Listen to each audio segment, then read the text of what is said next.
belíssimos estudantes! Estamos aqui para mais uma aula maravilhosa dos nossos aprofundamentos lindos, né? Para continuar as nossas discussões e reflexões sobre todas essas coisas que nós estamos vendo aí ao longo de todo o nosso aprofundamento.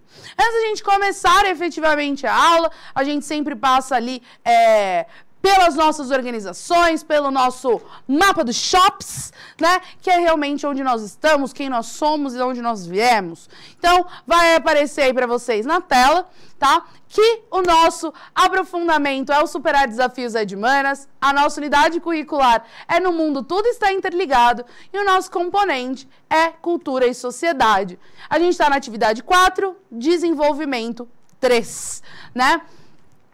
Eu sempre vou lembrar para vocês, a gente sempre tem um resumo do componente, as habilidades dos nossos eixos estruturantes, que é a investigação científica e processos criativos, assim como as nossas habilidades específicas das ciências humanas e sociais aplicadas.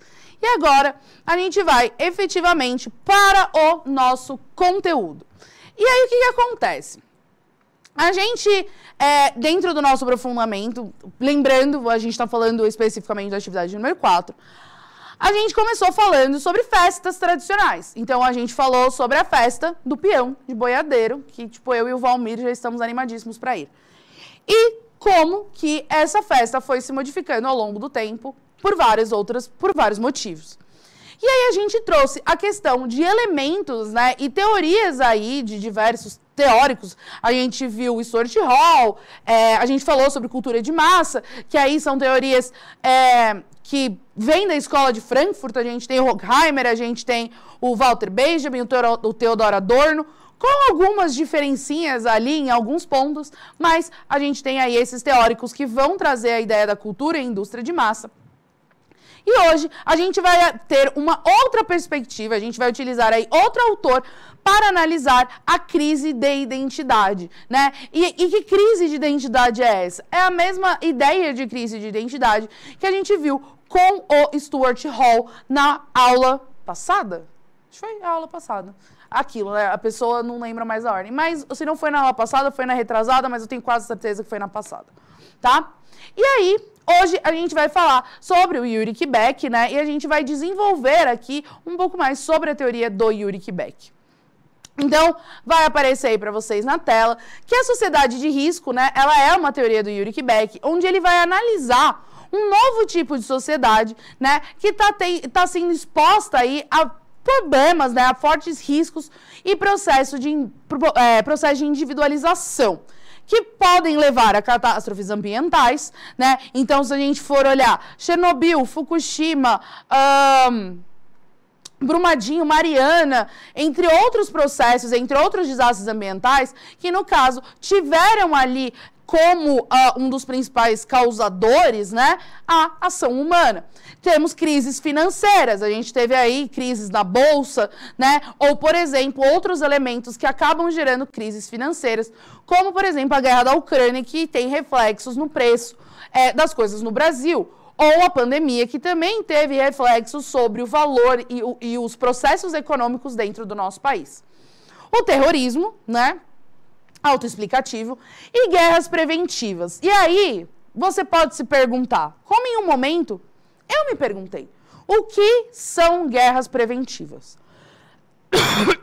Existem guerras que são, eu ia falar combinadas, mas é um péssimo termo para falar sobre guerras.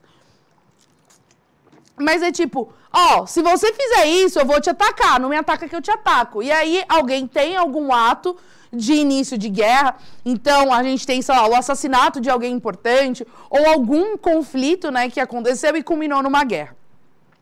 Mas existem guerras que são preventivas, ou por outros tipos de interesse. Então, quando a gente fala, por exemplo, da guerra da Ucrânia, não foi feito nenhuma fala de guerra da Ucrânia, né? Na verdade, eles fizeram um pedido para entrar na OTAN, né, que na verdade vão pensar que a OTAN, no momento da Segunda Guerra, da Guerra Fria, né, Segunda Guerra, mas vamos pensar na Guerra Fria. Na época da Guerra Fria, a OTAN meio que era a aliança que era contra a União Soviética, mais ou menos ali na Europa. Né, eu estou explicando de uma maneira bem por cima, recomendo vocês a pesquisarem melhor depois o que é a OTAN. Porque como ela não é o foco da aula, eu não vou me estender. E aí a Ucrânia fez o pedido para entrar na OTAN e a Rússia entendeu isso como uma ameaça, porque a Ucrânia é perto, colada na Rússia, né? E já foi território quando a Rússia era a União Soviética. E eles declararam ali uma invasão à Ucrânia por causa de um pedido. Isso poderia ter acontecido com a Finlândia. A Finlândia também fez uma solicitação um pouco depois para entrar na OTAN, e a Rússia também falou que isso para eles era considerado como uma ameaça. Eu não vou lembrar exatamente as palavras que foram postadas pelo Kremlin. Joga lá na internet Finlândia, OTAN, Kremlin, que vai aparecer para vocês. Não aconteceu nada, não teve um pedido de guerra. Ela não entrou na OTAN falando, gente, eu quero entrar no clube de vocês pra gente invadir a Rússia. Primeiro que a gente sabe que nunca deu certo na história, né? Então, assim, esses processos não foi porque houve um pedido de guerra, houve um conflito real. Isso é uma guerra preventiva. Antes que aconteça alguma coisa, eu vou lá e invado esse território. Como tantas outras aconteceram, sem que houvesse realmente uma guerra entre esses países. E aí, ele traz, né, que para ele, uma das coisas que vai gerando cada vez mais esses problemas, esses riscos, são os processos de modernização da nossa sociedade. O primeiro, vinculado à industrialização, né? Então, a gente começa a se industrializar enquanto uma sociedade, só que no começo da industrialização, a gente ainda tem a base social, a base da estrutura social na família. Então, o que acontece? E aqueles meus exemplos que eu já falo para vocês, que não são exemplos super fidedignos, são ilustrativos. Com a base na família, vamos pensar assim, se você mora com alguém, e não precisa ser sua família, pode ser com seu namorado, seu marido, uma república, onde for. Quando você mora num lugar coletivo, né, numa coletividade, o que acontece? As suas ações começam a ser pautadas no coletivo. Então, se você mora com a sua família, normalmente existe aquela questão, poxa, eu comeria esse bolo inteiro. Mas se eu comer esse bolo inteiro, não vai ter para as outras pessoas que moram comigo. Então, eu vou deixar para as outras pessoas que moram comigo. Ou, sei lá, olha, poxa, tá acabando a água. Ah, não, mas vai chegar fulana, então eu vou deixar essa água para ela e eu vou comprar outra coisa, porque pelo menos quando ela chegar tem uma água ali para ela tomar. Esses processos da gente pensar nas outras pessoas, de que as nossas decisões, quando a gente está vivendo de maneira coletiva na família, enfim,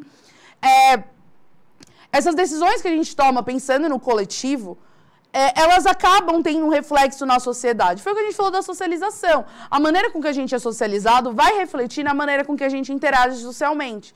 E se toda a nossa socialização for com base em tomar decisões que levem sempre em consideração o coletivo, a gente, indiferente de qualquer coisa, vai acabar tendo uma sociedade mais coesa. Por quê? Porque todos nós, quando a gente vai tomar qualquer decisão, a gente, obviamente, está pensando nas outras pessoas. E o que é essa minha decisão, ainda que individual, tem peso na vida das outras pessoas. Então, você pode dizer, por exemplo, você lavar a sua roupa é uma decisão individual. A roupa é sua, quem paga a conta é você. Mas, normalmente, quando você mora com uma pessoa, você vai olhar e falar assim, mas eu precisava lavar minha roupa. Mas eu vou esperar fulano chegar, ou eu vou mandar mensagem para fulano, porque aí eu junto as roupas dele, eu pego as roupas dele, ou dessa pessoa, junto e boto na máquina, né? Pô, já vou fazer isso, por que não fazer de todo mundo junto? Então, a gente tem ainda essa lógica do pensar coletivo, de entender que mesmo as nossas decisões individuais, elas têm um peso, sim, na nossa relação coletiva. Mas existe um segundo processo de modernização, que é o que a gente está, que é esse focado na globalização. Então, a globalização entra aí como um plus, um a mais. Por quê? Porque se a gente for pensar a Revolução Industrial, não existia esse processo de globalização como a gente entende ele hoje. Então, esse processo de globalização é razoavelmente recente. E aí, além disso, a gente tem um desenvolvimento tecnológico cada vez maior. E isso acaba levando a gente a cada vez mais ter estruturas da sociedade que nos levam a pensamentos cada vez mais individualistas. Então, existe um papel da tecnologia? Existe. Eu acho que o exemplo mais idiota, mas ao mesmo tempo coerente, é a gente olhar para o nosso celular. Antes do celular, e sim, existia um tempo antes do celular, e fazem menos de 30 anos, quando eu era jovem, eu vivia numa vida sem celular. Até tinha, eu lembro de muito criança ver celular, mas era uma coisa que quase ninguém tinha, quase ninguém usava, eram umas coisas, para coisas muito específicas, sabe? Tipo, não tinha SMS, internet, nada. Primeiro que ele era um tijolo imenso e pesado. E quando a gente precisava falar com alguém, a gente ou ia na casa da pessoa, ou ligava no telefone fixo, ou carta. E sim, carta, eu já mandei carta para as pessoas. Ou você tinha ali compromissos. Então, sei lá, não existia essa questão de você se atrasar ou chegar muito tarde. Porque você não tinha como avisar aquela pessoa que você estava atrasado, né? Não tinha como você resolver. O trabalho realmente acabava no trabalho. Porque se você não tinha internet, você não tinha outras coisas, deu 5 horas da tarde e você foi para casa, não tem como ninguém te ligar. Porque só vão te ligar no seu telefone fixo se realmente o telhado do prédio que você trabalha caiu em cima da cabeça de alguém. Não existe a questão de alguém te ligar só para ver, você pode só conferir isso que eu te mandei, tá certo? Aí você olha, tá. Então tá bom, obrigado. Não, as coisas normalmente esperam até o dia seguinte. Quando a gente fala sobre esse processo de industrialização, na verdade não é de industrialização, esse processo de tecnologia, de avanço tecnológico, ele cada vez mais vai gerando, né, vai auxiliando a esse processo de industrialização. Não é um problema que vem da tecnologia. É um conjunto de processos, como a gente falou, industrialização, globalização, desenvolvimento tecnológico, um aumento muito mais da nossa relação com o mercado, cultura de massa. Então, existem vários fatores. Mas eu estou pegando aqui, por exemplo, a tecnologia, porque o celular fez com que cada vez mais a gente não tenha contato com outras pessoas. Não adianta você falar que, tipo, mas eu passo o dia inteiro conversando com alguém no celular. Todos nós. Mas cada vez mais a gente está mais individualizado e a gente reflete sobre o que a gente está fazendo. É igual, quantas vezes e quantas pessoas não ignoram mensagens que não querem responder? Mesmo que ela olhe e fale assim, mano, mas a pessoa queria falar muito comigo, mas eu não quero. E desliga, e olha assim, e abaixa o celular e fala, vou fingir que eu tô dormindo, eu falo pra ela amanhã que eu tava dormindo, né? Ou o fato de que eu acho que, tirando pessoas mais velhas, eu não me lembro a última vez que eu liguei pra alguém pra conversar. Eu não tô dizendo que você liga no desespero, tipo, onde você tá? Deu problema. Não, eu tô falando dessa relação de ligar pra falar, oi, tudo bem, como você tá? A gente acha que é incômodo muitas vezes alguém ligar pra gente. Então, esse processo de individualização, da gente estar cada vez mais focado e autocentrados, é um processo que vem com todos esses outros processos que estão acontecendo ao mesmo tempo. E o que acontece? Ao mesmo tempo, a individualização, por mais que a gente veja os lados positivos dela, porque, obviamente, nem tudo é bom ou ruim, necessariamente. Tem vezes que a gente fala... às vezes eu converso com o pessoal aqui que a gente fala... Muitas vezes na nossa vida, a gente acha que as coisas... tipo assim... ou é isso ou é aquilo, né? Aquela história do preto no branco. Ou é preto ou é branco. Não. Às vezes existe uma grande zona cinza no meio. A vida, na verdade, é uma grande zona cinza. Então, ao mesmo tempo que a gente pode olhar e falar sobre os benefícios de uma vida mais individualizada, como a gente falou com o Bauman, inclusive, voltamos com o Stuart Hall, daquele pensamento de nós, enquanto sociedade, hoje eu tenho opções de escolha que eu não tinha antes, porque a decisão de quem eu era e de como seria minha vida e de como seria tudo que eu faço já estava pré-definida e já estava pré-estabelecida pelo coletivo. E hoje não, eu tenho opção de que, sei lá, eu não tô feliz dando aula no centro de mídias sem professora de sociologia, tudo bem, eu quero virar youtuber, mano, eu largo tudo e viro youtuber. Eu posso fazer isso. Eu posso simplesmente falar, gente, não vou casar, não quero ter filhos, eu quero viver minha vida viajando o mundo, entendeu? Eu quero viver de raves. Eu posso fazer isso. Mas, ao mesmo tempo, a gente não pode achar que esse processo de individualização, né, em todos os âmbitos da sociedade, ele é positivo. Por quê? A primeira coisa é que esse processo de individualização, ele aumenta a nossa sensação de incerteza, o que acaba gerando, segundo Yuri Beck, a sociedade de risco. Por quê? Porque a individualização, ela não afeta só a nossa vida pessoal. Não é só a questão de você olhar e falar, quero pintar meu cabelo de verde ou não quero pintar meu cabelo. Na verdade, esse processo de individualização, ele afeta tanto as nossas escolhas, que tem impactos coletivos, tá? Porque isso, só um adendo, que agora é tipo, sabe aquela história quando você esquece a aula e aí você começa a fazer, tipo, TED Talk? É tipo isso. Uma coisa que eu queria fazer, até um adendo aqui, é que essa ideia de que muitas vezes a gente gera de que o que eu escolho não tem nada a ver com os outros, que as minhas opiniões, o que eu faço, não interferem na vida dos outros, que a minha opinião e as coisas que eu faço são minhas e ninguém tem nada a ver com isso, eu não sei quem foi que vendeu essa história, mas ela é mentira. Existem sim certas coisas que realmente não têm efeito sobre as outras pessoas. Então, se eu decidir fazer um piercing, ou eu decidi pintar o cabelo, trocar a roupa. Isso realmente, a não ser que seja em alguma situação muito específica, isso realmente não tem uma implicação social, né? A não ser se realmente você está indo para um lugar onde certos tipos de roupa ou condutas são inadequadas e aí vai ficar uma situação chata. Como eu falei para vocês, ninguém vai para praia com beca de formando e ninguém vai de biquíni para uma festa de formatura ou para um casamento. Quer dizer, se for na praia até pode ir, mas assim... aí é uma outra questão, porque aí são regras sociais que nós acordamos enquanto uma sociedade. Mas, as nossas decisões, elas têm sim um efeito para os outros. Se eu, por exemplo, decido não me vacinar, isso é uma decisão minha que afeta as outras pessoas. Se eu, por exemplo, tomo a decisão de não enviar o meu filho à escola, não é uma decisão minha, eu estou afetando a vida de outra pessoa. Então, as nossas decisões não são tão individuais quanto a gente pensa que elas são. Mas, o que o Ulrich Beck também traz é que, além desse processo de que a gente começa a achar que a gente não tem responsabilidade pelo coletivo e que o que a gente faz só tem só tem a ver com a gente... Ele fala que essa mesma individualização, ela acaba chegando nas instituições. E as instituições também começam a ter esse olhar de individualismo, né? E aí, a gente passa a ter instituições, no geral, tá? Não é tipo uma empresa, mas instituições, a família, por exemplo, é uma instituição, que vão começar a olhar muito mais para o mercado do que para as pessoas. Então, imagina, vamos colocar uma empresa, porque eu não quero criar problemas com nenhum outro tipo de instituição. Sou dona de uma empresa.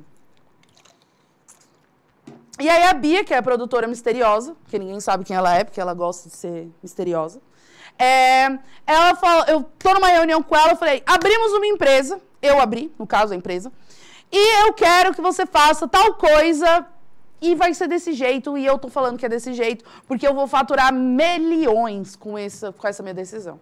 Aí a Bia olha pra mim e fala assim, então, só que isso que você tá propondo, realmente você vai ganhar milhões, não tô dizendo que você não vai, mas é uma coisa que daqui 5, 6 anos pode dar problema. Tipo, agora, muito provavelmente ninguém não vai dar nada, mas é uma coisa que a médio prazo pode dar ruim, e muito ruim.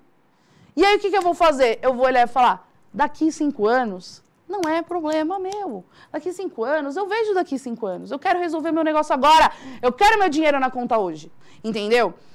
E ela fala, nossa, mas isso é uma coisa que vai afetar outras pessoas. E eu vou falar, problema das outras pessoas. Eu quero ganhar o meu dinheiro. As outras pessoas que se virem. Cada um com seus problemas. Então, isso é um exemplo de como a individualização, ela também chega nessas empresas. Onde a gente vê vários problemas relacionados a negligência, as pessoas não pensarem nas consequências que iam ter para as outras pessoas, a questão do lucro imediato, entre tantas outras coisas. E não só isso, mesmo as instituições que deveriam ter um papel social, e na verdade todas elas deveriam, mas ao invés das instituições, e aí a gente pode falar sobre tantas instituições, não só empresas, né, mas a família, a escola, o Estado, tudo isso são instituições, eles começam a entrar numa lógica de mercado e esquecer as pessoas. Então, ao invés dessas instituições elas estarem focadas no bem-estar social, no que ela pode fazer para tirar essa sensação de insegurança, para trazer essa segurança, para trazer esse apoio para as pessoas, atuando de uma maneira efetiva no contexto social, não. Ela troca o social pelo mercado. E a lógica dela passa a ser o mercado. Então, não é uma questão da gente olhar só as nossas relações, eu e você, mas é como não só esse reflexo que existe nas nossas relações está acontecendo entre nós, mas também em nível macro, também das instituições em cima da gente. Sabe aquela história de tantas vezes a gente reclama que, eu vou cancelar a minha TV e eu não consigo, por causa que justamente eles só me oferecem planos mais baratos. Mas se ele pode fazer mais barato, por que ele está fazendo mais caro? Na verdade, ele não está preocupado tanto com você, ele só não quer que você cancele, ele só não quer perder uma fonte de renda, né? Ou tantas outras exemplos que a gente vê de que, tipo, mas pra cá eu sou só um número. Ou, tipo, isso não chegou na minha cidade, isso não chegou até mim. Essas coisas que precisavam estar ali não estão. Por quê? Porque esse dinheiro foi gasto de outra maneira. Porque isso foi feito em outra lógica. Quando a gente fala, por exemplo, sobre corrupção, a corrupção nada mais é do que, querendo ou não, pessoas tomando atitudes individuais acima do coletivo. E isso está nas mais diversas instituições. Inclusive nas nossas relações básicas. E aí, eu vou até trazer uma coisa que não é o Yuri Beck que trouxe, mas é uma reflexão que eu gostaria que vocês tivessem, porque não é dizendo que, obviamente, a corrupção não tem um peso muito maior do que qualquer coisa que nós façamos entre nós. Principalmente porque é uma quantidade muito grande e que afeta, assim, todo mundo de maneiras mais bizarras. Mas uma reflexão que talvez ajude a entender esse processo que o Yuri Beck traz a corrupção é algo que a gente vê como algo horrível. Eu acho que isso a gente tá todo mundo alinhado. Só que por que nas nossas corrupções do dia a dia a gente não vê isso como algo ruim? Quando você chega para o seu professor e pede para ele aumentar a sua nota, que aí você dá para ele um chocolatinho. Ou você para de infernizar ele na próxima aula. Ou quando o moço te dá o troco errado e você mesmo vendo na frente dele que o troco está errado, você fala, problema dele que errou, e guarda no bolso. Por que quando muitas vezes alguém vê um celular perdido, ao invés de devolver para o dono, ele guarda e fala, problema da pessoa que perdeu. Isso são pequenas corrupções. Só que o fato não estou dizendo que elas são proporcionais em efeitos que elas causam. Mas, será que, na verdade, se nós fôssemos colocados num papel onde a gente tem acesso a uma corrupção muito maior, que não é o troco da quitanda, é ótimo, né? O troco da padaria, que não é a nota do fim do bimestre, mas a gente está falando de milhões de reais, será que a gente diria não, sendo que nessas corrupções do dia a dia, pensando no nosso bem-estar, né, na nossa individualidade, a gente acha que está tudo bem? Fica aí um questionamento, né? Porque essa é a questão. O fato é proporção. Não é porque essas relações que estão sendo individualizadas entre a gente, que elas não estão nas instituições, e vice-versa. Não é porque as instituições estão nessa lógica individualista que nós também não estejamos em certo ponto. Né? E aí a gente acaba tendo instituições que, ao invés de terem foco nas pessoas, têm foco no mercado. E até, nesse caso, o Yuri Beck, ele fala que o ideal seria até que houvessem estados nacionais, onde não só existisse uma cooperação e um pensamento coletivo só das pessoas, mas até entre países. E aí eu vou trazer um exemplo que eu usei na aula do outro aprofundamento e que eu acho que cabe. Vamos lá, pandemia. Pandemia aconteceu e aí, vacinas. Saiu a vacina. Ao invés da gente pensar em vamos pegar, dividir para todo mundo e todo mundo vai ficar tops vacinado. O que aconteceu? Os países ricos compraram lotes imensos de vacina e países muito pobres quase não tiveram acesso. Então, enquanto tinham países pensando em segunda, terceira, quarta, quinta dose da vacina, existiam países que não tinham nem completado a primeira dosagem da vacina. Só que qual é o pulo do gato? É o seguinte, não importa se você, no seu país, imunizou todas as pessoas. Se ainda tem pessoas não imunizadas, isso vai gerar um efeito em cadeia. É só a gente pensar. Há uns 3, 4 anos atrás, eu tive que tomar vacina do sarampo de novo. Uma doença que tinha sido erradicada, mas justamente porque pessoas pararam de se vacinar, ela voltou a aparecer, assim como outras tantas que também estão voltando e que não existiam mais. E isso é um ótimo exemplo de como, não só nas nossas relações pessoais, mas quando a gente fala sobre países, é o coletivo. Eu tenho dinheiro, eu pego o máximo para mim. Você que não tem, se vire. Só que não é assim que funciona, né? E lembrando, toda essa teoria do Ulrich Beck, ele não está dizendo que para isso, para a gente ter uma diferente visão, que a gente precisa padronizar. Ele fala, é necessário respeitar as diversidades e as individualidades. O problema é quando a nossa lógica de pensamento deixa de ser coletiva, sendo que nós vivemos de maneira coletiva. E aí eu trouxe aqui para vocês uma frase dele que vai aparecer para vocês aí na tela, e eu vou ler. As constelações da sociedade de risco são criadas porque os pensamentos e as ações das pessoas e instituições são dominadas pela autoevidente da sociedade industrial. O consenso sobre o progresso, a abstração das consequências e perigos ecológicos, o otimismo do controle. A sociedade de risco não é uma opção que poderia ser escolhida ou rejeitada no curso das disputas políticas.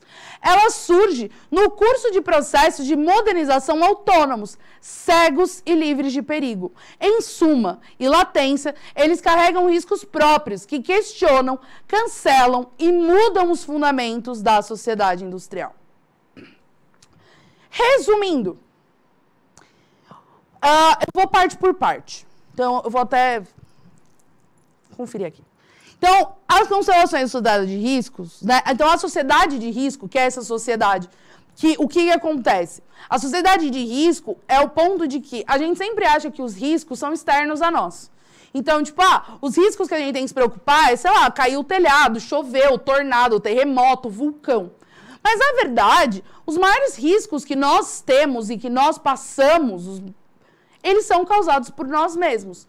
Ou, né, pela ação do homem em algum nível. Então, a sociedade de risco, ela vai ser criada porque os pensamentos e as ações das pessoas e instituições são dominadas pela sociedade industrial, que é o consenso sobre o progresso. Então, o progresso está acima de todas as coisas. Mas para isso vai morrer um monte de gente. O progresso acima de tudo. Não, mas aí vai estourar tal coisa. O progresso é a prioridade, né? A gente não pode deixar as pessoas entrarem no caminho do progresso. A gente tem a abstração das consequências, então a gente finge demência das consequências, a gente finge demência, mentira, eu aprendi que não pode falar isso porque é capacitismo. A gente finge desconhecimento dessas coisas, a gente na verdade nem para pensar sobre riscos, a gente simplesmente finge que eles não existem, né? E aí a gente acaba sofrendo as consequências e perigos ecológicos, inclusive, que foram causados porque a gente acha que tá tudo bem e nada vai acontecer. E a gente acha que a gente está sempre no controle da situação. Só que o que acontece? Essa sociedade não é uma opção que a gente podia ter escolhido. Porque, na verdade, ela vai surgir com o processo, né? Vamos dizer, o caminho do processo de modernização que a gente está vivendo. Que é individualista, né? O autônomo, cego e livre de perigos. Não é que ele é livre de perigos, mas a gente acha que é. E aí, ele vai questionar, cancelar e mudar os fundamentos da sociedade industrial para atender a essa lógica do progresso, a essa lógica do mercado, tá? E para finalizar, eu quero também trazer uma última frase do Ulrich Beck, que ele fala que a necessidade é hierárquica e a poluição é democrática. A necessidade, ela é hierárquica por quê? Se você, como eu falei para vocês, da questão da vacina, se você é uma pessoa rica, as suas necessidades estão 100% atendidas. Você tem acesso à assistência médica, você tem acesso à educação, lazer, cultura, você tem acesso a tudo. Então, a necessidade, ela é hierárquica. Porque quanto mais rico você é, mais acesso você tem a atender às suas necessidades e mais as pessoas olham para você como preciso atender às suas necessidades. E quanto mais pobre a pessoa é, a gente considera que ela tem menos necessidade de coisas. Porque, por que você está se preocupando em cultura, em ter acesso à cultura, à saúde e outras coisas se você não tem nem emprego? Entende? Então, a necessidade, a gente estabelece que ela é hierárquica. Porque tem gente que tem direito a ter mais necessidades e acessos do que outras. Só que a poluição é democrática. Não só a poluição nesse sentido, mas quando a gente fala sobre problemas, riscos e desastres causados por todo esse processo de individualização, que causa um problema, obviamente, na nossa identidade enquanto grupo, né? Essa identidade coletiva, porque é meio que cada um por si, Deus por todos. Esses riscos, esses processos, né? Essa poluição, ela é democrática, porque ela chega para todos. Eu espero que tenha ficado claro, eu espero que eu possa ter ajudado vocês nas reflexões e nos entendimentos. Não esqueça de avaliar a nossa aula, né? Para que a gente sempre possa melhorar e trazer aulas cada vez melhores para vocês. E a gente se vê nas próximas aulas. Até mais!